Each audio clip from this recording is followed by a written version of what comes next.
Brain টিউমারে আক্রান্ত এক অসহায় মহিলার চিকিৎসার জন্য ৩.৫ লাখ টাকা আর্থিক অনুদান প্রদান করেছে হৃদয় ফেঞ্চুগঞ্জ নামের একটি অনলাইন গ্রুপ।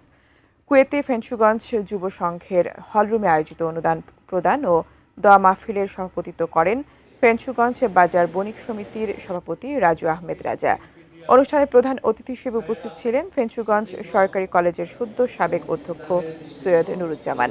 এছাড়াও বিশেষ অতিথি হিসেবে উপস্থিত ছিলেন ফেঞ্চুগঞ্জ উপজেলা শিক্ষক সমিতির সাধারণ সম্পাদক মাওলানা মোহাম্মদ হারুনুর রশিদ, সংগঠনের উপদেষ্টা শফিকুর রহমান, অনুদান কমিটির সমন্বয়ক মাজহারুল ইসলাম রাসেল, স্থানীয় ইউপি সদস্য কবির আহমেদ, বণিক সমিতির নেতা কামাল আহমেদ এবং প্রবাসী হোসেন রুমেল।